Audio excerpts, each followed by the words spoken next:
Hello everyone. In this video lecture मैं आप लोगों को बताने जा रही हूं pulse amplitude modulation. Let us start with modulation. Modulation के दो टाइप्स हैं, continuous wave modulation, pulse modulation. आप जानते हो मॉड्यूलेशन का जो प्रोसेस है उसमें हम मैसेज सिग्नल को कैरियर सिग्नल के ऊपर लोड करके ट्रांसमिट करते हैं, और जब हम मैसेज सिग्नल को कैरियर सिग्नल में लोड करते हैं या उसे मिक्सअप करते हैं तो कैरियर सिग्नल का कोई एक प्रॉपर्टी चेंज होता है according to the amplitude of message signal. अलग अलग मेथड्स के हिसाब से अलग अलग प्रॉपर्टी चेंज होती है। आइए इसको हम वाइड रेंज में देखते हैं। ये block diagram classification of modulation का यहां बनाया हुआ है। सबसे पहले जो ब्रॉड कैटेगरी है वो है continuous wave modulation. Continuous wave modulation means purely analogue type of modulation, जिसमें मैसेज सिग्नल भी एनालॉग सिग्नल है, कैरियर सिग्नल भी एनालॉग सिग्नल है और मॉड्यूलेटेड सिग्नल भी एनालॉग सिग्नल है। ठीक है। और सेकेंड जो दूसरी कैटेगरी है ये है पल्स मॉड्यूलेशन। जब हम पल्स मॉड्यूलेशन कहते हैं तो मैसेज सिग्नल तो एनालॉग सिग्नल है, लेकिन कैरियर सिग्नल जो है वो पल्स, ट्रेन ऑफ पल्सेस होती है। ये मेजर डिफरेंस आपको ध्यान रखना है। कंटिन्यूअस वेव मॉड्यूलेशन में मैसेज सिग्नल, कैरियर सिग्नल और मॉड्यूलेटेड सिग्नल तीनों ही एनालॉग सिग्नल होते हैं, जबकि पल्स मॉड्यूलेशन में मैसेज सिग्नल चूंकि ऑडियो सिग्नल होगा या वीडियो सिग्नल होगा या टेक्स्ट होगा, डेटा होगा, वो तो एनालॉग सिग्नल है, लेकिन कैरियर सिग्नल जो है, carrier signal train of pulses मतलब सीरीज ऑफ पल्सेस होती है,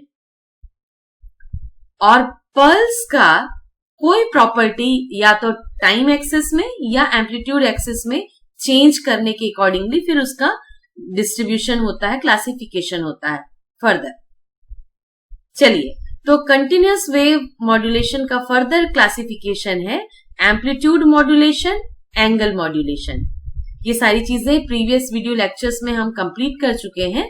और एंगल मॉड्यूलेशन का फर्दर क्लासिफिकेशन है फ्रीक्वेंसी मॉड्यूलेशन, फेज मॉड्यूलेशन। चूंकि pulse amplitude modulation is a one type of pulse modulation, तो आज हम इस वीडियो लेक्चर में एम्फेसिस करेंगे पल्स मॉड्यूलेशन की तरफ। पल्स मॉड्यूलेशन में अगेन फिर दो टाइप हैं, एनालॉग मॉड्यूलेशन और डिजिटल मॉड्यूलेशन। जब हमने कहा कि पल्स मॉड्यूलेशन में carrier signal train of pulses है, सीरीज ऑफ पल्सेस है, तब फिर इसमें एनालॉग मॉड्यूलेशन और डिजिटल मॉड्यूलेशन का क्या कॉन्सेप्ट है, चलिए देखते हैं।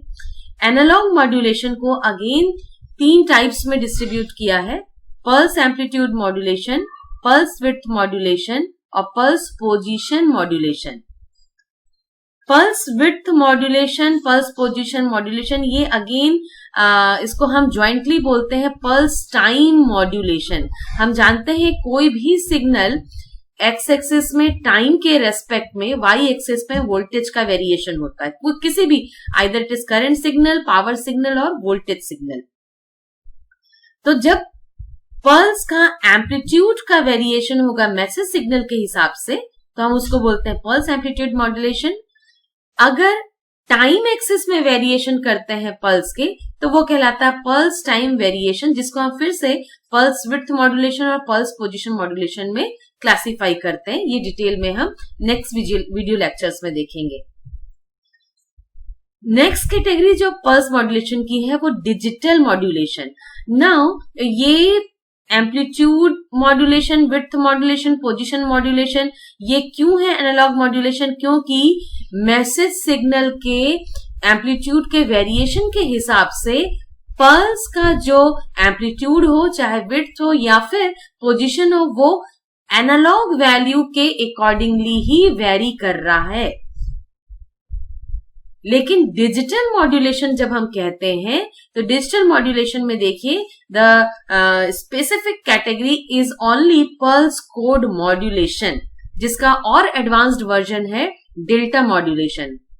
Pulse code modulation just last lecture जो मैंने आप लोगों को शेयर किया है, आप अगर ध्यान से उसको वॉच किए होंगे, रीड किए होंगे, तो पल्स कोड मॉड्यूलेशन में जो सिग्नल ट्रांसमिट किया जाता है वो सिग्नल जो बाइनरी फॉर्म में होता है, एंड व्हेनेवर वी से binary form means complete digital form, means digital modulation में पल्स कोड मॉड्यूलेशन में जो भी पल्सेस में वेरिएशन हो रहे हैं वो वेरिएशन को अगेन कोडिंग किया जाता है बाइनरी फॉर्म में, इसीलिए ये डिजिटल मॉड्यूलेशन कहलाता है।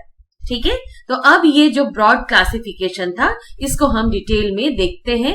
What is pulse modulation? So what is pulse modulation? Pulse modulation is a type of modulation in which signal is transmitted in the form of pulses. That is a basic definition of pulse modulation. It can be used to transmit analog information as well as digital information. In pulse modulation, continuous signals are sampled at regular intervals. Pulse modulation के different types में जो basic first step है वो है sampling करना continuous signals को regular intervals पर। ठीक है, और फिर पल्स मॉड्यूलेशन को दो टाइप्स में क्लासिफाई किया है, एनालॉग और डिजिटल। जस्ट हमने अभी ब्लॉक डायग्राम के फॉर्म में देखा। What is analogue? एनालॉग में indication of sample amplitude is infinitely variable. Infinitely variable means अगर हम जो मैसेज सिग्नल, उसका मैसेज सिग्नल का एम्पलीट्यूड अगर -2 वोल्ट से लेकर के 2 वोल्ट तक वेरी कर रहा है तो उस वेरिएशंस के हम इन्फिनाइट सैंपल्स ले सकते हैं। 0.1 वोल्ट का सैंपल हो सकता है एक, 0.001 वोल्ट का सैंपल हो सकता है एक। तो एनालॉग मॉड्यूलेशन में, एनालॉग पल्स एनालॉग मॉड्यूलेशन में जो सैंपल्स का जो इंडिकेशन है वो उसका वेरिएशन इन्फिनाइटली हो सकता है। जैसे कि अगर आपने 6th स्टैंडर्ड या 7th स्टैंडर्ड में पढ़ा होगा कि एक डिजिट नंबर 6 और 7 के बीच में इनफिनाइट डिस्ट्रीब्यूशन हो सकता है। आप अगर 0.1 पॉइंट में 6.1, 6.2, 6.3 ऐसे करके 10 डिवीजन होंगे, लेकिन 0.01 में करेंगे तो और अधिक हो जाएगा, 100 डिविजन्स होंगे। 0.001 में करेंगे तो थाउजेंड्स डिवीजन होंगे। तो आप जितना सैंपल का साइज छोटा करते जाओगे उतना नंबर ऑफ डिविजन्स बढ़ता जाएगा। इसीलिए एनालॉग जो मॉड्यूलेशन है उसमें जो सैंपलिंग में नंबर ऑफ डिविजन्स जितना बढ़ाएंगे उतना वेरिएबल्स बढ़ता जाएगा, और साथ ही एनालॉग जो वैल्यू का रेंज है वो भी इन्फिनाइटली वेरी कर सकता है। ठीक है, तो नेक्स्ट है डिजिटल मॉड्यूलेशन। डिजिटल मॉड्यूलेशन में it indicates sample amplitude at the nearest pre determined level. अगर आपने सैंपलिंग के बाद में क्वांटाइजेशन का कॉन्सेप्ट आपको क्लियर है तो आप क्वांटाइजेशन हम प्री डिटरमाइंड लेवल के हम 2 के पावर 3 में हमको डिजिट्स लेना है, हम 3 बाइनरी डिजिट्स यूज करेंगे या 4 बाइनरी डिजिट्स यूज करेंगे या 6 बाइनरी डिजिट्स यूज करेंगे, उसके हिसाब से ही क्वांटाइजेशन लेवल डिसाइड होता है। इसीलिए डिजिटल मॉड्यूलेशन में जो भी सैंपल का एम्पलीट्यूड है वो प्री डिटरमाइंड लेवल होगा, जो कि नंबर ऑफ बाइनरी डिजिट्स के डिसीजन पे होगा कि how much binary digits we are going to use. Okay, now let us move to the further theory of the pulse amplitude modulation. In this is the general concept of pulse modulation. Now I am moving to the specific one, that is pulse amplitude modulation. Pulse amplitude modulation is the simplest of all pulse modulation technique. And in pulse amplitude modulation, the amplitude of message or modulating signal is mapped to a series of pulses with two possible variants as flat top PAM and natural PAM. जैसा कि आपने sampling methods में पढ़ा था, flat top sampling, natural sampling, ये बिल्कुल वही process है पल्स एम्पलीट्यूड मॉड्यूलेशन में। कैरियर सिग्नल के जो कि पल्सेस के ट्रेन ऑफ पल्सेस के फॉर्म में है या सीरीज ऑफ पल्सेस के फॉर्म में है, उसके एम्पलीट्यूड का मैपिंग होता है according to the message signal के साथ में। ठीक है, और चूंकि आपको फ्लैट टॉप सैम्पलिंग और नेचुरल सैम्पलिंग का कॉन्सेप्ट क्लियर है, तो ये जो डेफिनेशंस लिखे हैं ये बिल्कुल वही है कि फ्लैट टॉप PAM में ईच पल्स का जो एम्पलीट्यूड होगा वो डायरेक्टली प्रोपोर्शनल होगा इंस्टेंटेनियस मॉड्यूलेटिंग सिग्नल के at the time of pulse occurrence. जिस इंस्टेंट पर पल्स अकर कर रहा है उस इंस्टेंट पर मॉड्यूलेटिंग सिग्नल का जो एम्पलीट्यूड होगा, इंस्टेंटेनियस वैल्यू होगा, उसको ही कैप्चर करके पूरे पल्स में ये फ्लैट वैल्यू रहेगी। जबकि नेचुरल PAM में जिस इंस्टेंट पर मॉड्यूलेटिंग सिग्नल अकर कर रहा है वहां से लेके पूरे पल्स ड्यूरेशन में ये फॉलो करता है natural PAM the amplitude of modulating signal. Flat top PAM and natural PAM is just like flat top sampling and natural sampling. Now let us move to the waveform. यहां पर हम सबसे पहला जो वेवफॉर्म देख रहे हैं ये है लो फ्रीक्वेंसी मैसेज सिग्नल। अगर ऑडियो सिग्नल है तो 20 हर्ट्ज से 20 किलो हर्ट्ज के बीच में, और वीडियो सिग्नल है तो किलो हर्ट्ज से लेकर के मेगा हर्ट्ज तक की फ्रीक्वेंसी रेंज में। नेक्स्ट ये जो आप इसको पल्सेस देख रहे हैं, ट्रेन ऑफ पल्सेस या सीरीज ऑफ पल्सेस देख रहे हैं जो कि एग्जैक्टली इक्वल इंटरवल्स पर हैं, ये है सैम्पलिंग सिग्नल या फिर हम इसे ही कहते हैं कैरियर सिग्नल। और इस कैरियर सिग्नल में जो हम पल्सेस देख रहे हैं, इन सभी पल्सेस का एम्पलीट्यूड मॉड्यूलेट होगा, वेरी होगा according to the amplitude of the message signal. Now see here, जब जिस इंस्टेंट पर मैसेज सिग्नल का एम्पलीट्यूड 0 है उस इंस्टेंट पर पल्स का एम्पलीट्यूड भी 0 है। यहां पर आप जो पल्स एम्पलीट्यूड मॉड्यूलेशन सिग्नल ये इस डायग्राम में देख रहे हैं, ये डायग्राम है नेचुरल पल्स एम्पलीट्यूड मॉड्यूलेशन का, जिसमें इस पल्स के दौरान ये जो वैल्यू है ये फॉलो कर रहा है मॉड्यूलेटिंग सिग्नल के वैल्यू को। ये नेचुरल पल्स एम्पलीट्यूड मॉड्यूलेशन है। अब इसको ध्यान से देखिए, जब मैक्सिमम है मैसेज सिग्नल का एम्पलीट्यूड, उस ड्यूरेशन में पल्स एम्पलीट्यूड मॉड्यूलेटेड सिग्नल का एम्पलीट्यूड भी मैक्सिमम है। जब मिनिमम है पल्स मैसेज सिग्नल का एम्पलीट्यूड, उस ड्यूरेशन में पल्स एम्पलीट्यूड मॉड्यूलेटेड सिग्नल का जो मैग्नीट्यूड है या एम्पलीट्यूड है वो भी मिनिमम है। अगेन मैं एक बार फिर रिपीट करती हूं, यहां देखिए, जब मैसेज सिग्नल का एम्पलीट्यूड मैक्सिमम है तो यहां देखिए पल्स एम्पलीट्यूड मॉड्यूलेटेड सिग्नल का एम्पलीट्यूड मैक्सिमम है। जब मैसेज सिग्नल का एम्पलीट्यूड मिनिमम है उस दौरान पल्स एम्पलीट्यूड मॉड्यूलेटेड सिग्नल का मैग्नीट्यूड भी मिनिमम है, और जब 0 है मैसेज सिग्नल का एम्पलीट्यूड उस दौरान ये 0 है। लेट मी क्लियर इट, ये 0 है, यहां पर ये वैल्यू 0 है। और उसके बाद जैसा जैसा फॉलो कर रहा है पल्स एम्पलीट्यूड मॉड्यूलेटेड सिग्नल किसे, मैसेज सिग्नल के एम्पलीट्यूड को। तो this was about the pulse amplitude modulated signal waveforms. Now what is the next slide is block diagram of PAM. In general experimental purpose, we can generate message signal using a sine wave generator, which will work as message signal.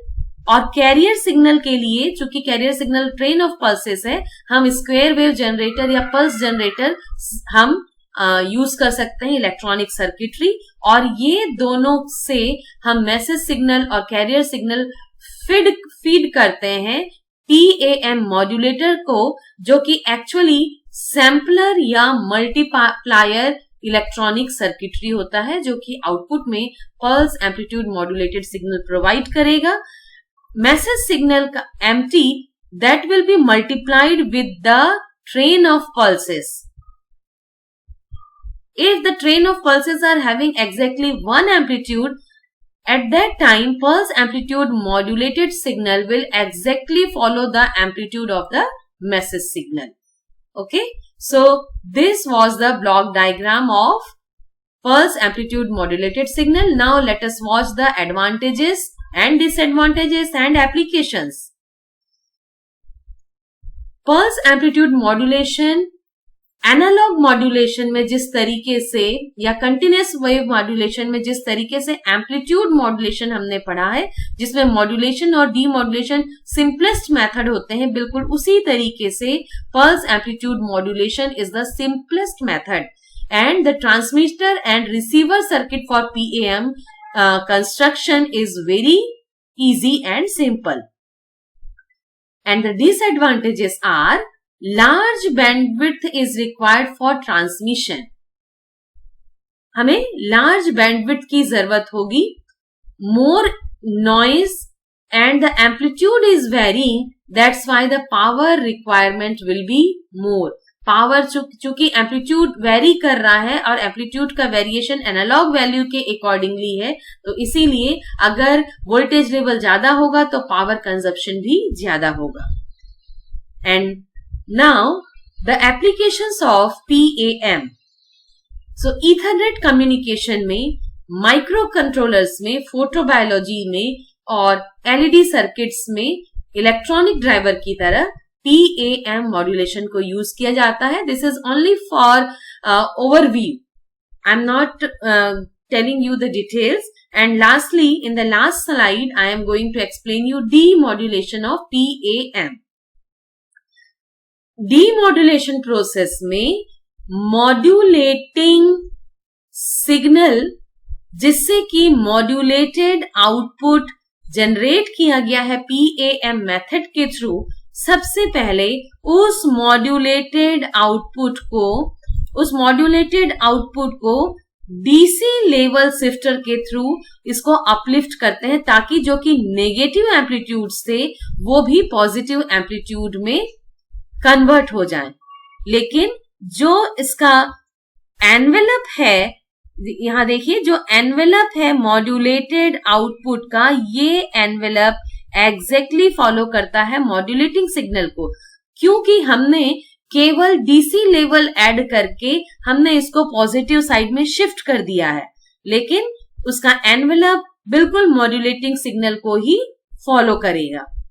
और इस तरीके से modulated output को पहले DC level shifter के जरिए positive pulses में convert करने के बाद में हम डीमॉड्यूलेशन के लिए इन्वर्टिंग एम्पलीफायर यूज करते हैं.